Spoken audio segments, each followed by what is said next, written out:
Most people think sales is what you say on the call, when really it actually only has a very, very tiny bit of what you're actually saying. Studies show that your words count to 7% of all communication. The rest is tonality and body language. 38% tonality, 55% body language. How do I know this? Well, I've taken 3,500 sales calls, I've cash collected over 2 million in upfront payments, and I've worked with over 80 agencies. Today I'm going to show you, if you're a founder, if you're someone who is in sales, how to communicate correctly on your calls and show someone why they should believe in you and do what you say and invest into your business rather than anyone else who's promising the absolute world. Let's get into it. This is part 3 of the free course. The best thing I can do here is pretty much just use this, and I'm just going to go through and show you what you need to be thinking about when you're on a call and what you actually need to be aware of while you're on the call. And it's quite a lot of things that people don't even realize about. Like, I've reviewed a lot of people's calls, and subtle things as hand touching the face, touching your ear, touching your beard, moving back, sitting forward. All of these things are things that you don't even observe, but your prospect could observe very, very quick. Now, there's 4 main types of communication that feed into the percentage of communication. Now, to start it off, let's see if you can see this okay. So, we have 1. Very, very obvious one to start off with. It is verbal. Verbal, which is, excuse my messy handwriting by the way, face-to-face. Spoken words, phone calls, all of these things. Anything that comes out of your mouth. All words, all languages. Now, the next one takes a really smart genius to figure out what it actually is. So opposite of verbal is nonverbal, which is essentially everything that doesn't come out of your mouth, which pretty much leads to them. Whether that being body language, whether that being your facial expressions, whether that be you touching your face, touching your chin, touching your nose, ear, all of these things. Nonverbal is really strong source of communication. Third one, something I'm doing with you right now. Written. So, I am a massive advocate of a 2-call close. Yes, 1-call closes are good if you have a full funnel and it depends on your offer, but for especially B2B, B2B should always be a 2-call close. First one comes in, discovery, find out all their needs, all their wants, and I'm going to do a video on this, so don't worry about writing any of this stuff down, which is essentially finding out all of their current situation. Sales call is essentially to show them how you can help them get to their goals. You should be presenting all of this stuff written form where they're reading on the screen and you're talking through it in a verbal form of communication using your non-verbal, the way I'm doing right now, using my hands to actually act. Now, the next one, which is also what I'm using right here, is number 4, is visual.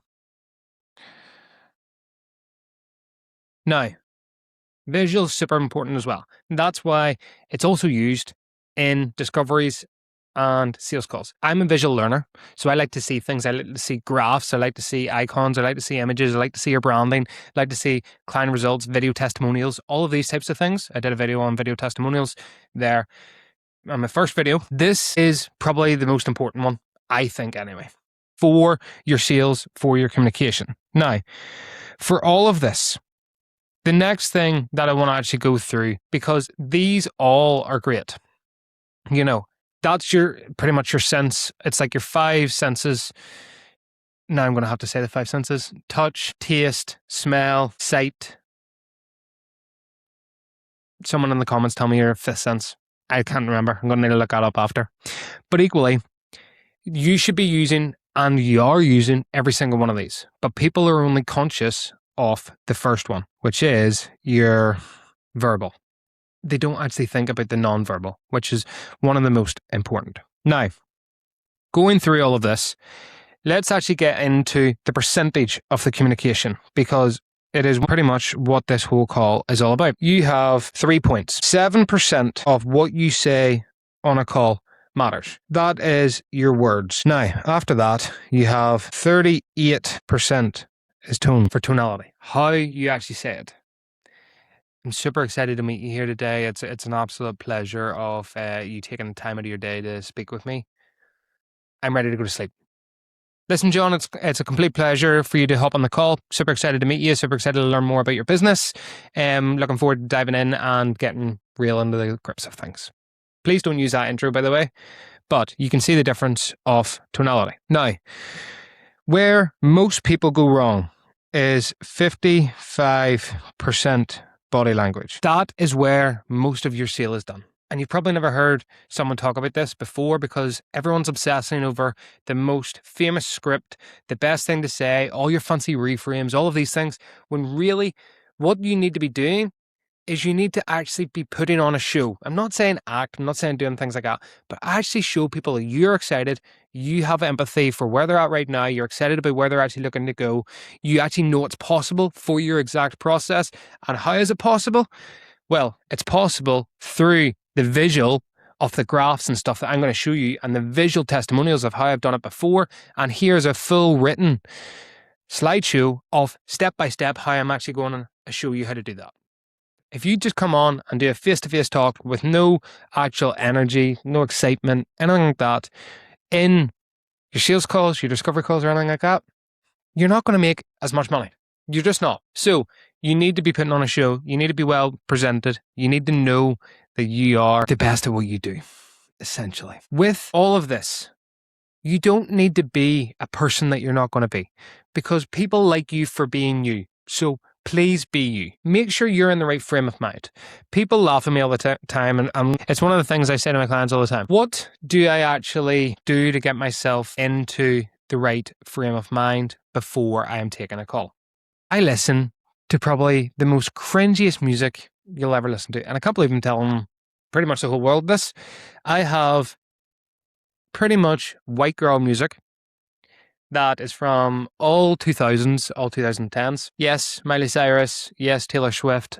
All of them types are in my Spotify account in a folder where if I know that I'm jumping on a call, my energy needs to be high and I need to be in the right frame of mind, I'll listen to one of them. Why? Because it lets endorphins out. It lets you actually get out of the frame of mind that you've been in and lets you get in the zone for where you need to be. Because people judge you in 0.3 seconds. I'm not sure the actual stat. There is an actual stat out there. Should probably have that for this video. But I'm trying to make these videos as raw as possible so that you actually get value from them. But the whole moral of this video is percentage of communication. Verbal, non-verbal, written, and visual. 7% words, 38% tonality, 55% body language. If you can be the person on the call that actually shows them what they need to do, how they actually get the results, and how you're the person to get them the results, they're going to trust you a whole lot more. And trust is what matters in this game. Hopefully that gives you something to think about before your next call. Hopefully that was valuable. And honestly, best thing I can advise you to do for this, watch one of your calls back. See if you can see yourself being different than how you would act with your friends. Obviously, you're going to act a wee bit different. Don't say all the jokes and stuff you say with all your friends, but be present. Think about how you're doing it. It's one of the reasons why I have a standing desk and I don't sit down all the time, because when you sit down all the time, you get tired. I'm now ranting. Hopefully that was valuable, and I'll see you in the next one. Next one is definitely going to be discovery calls. Intros. Chat soon.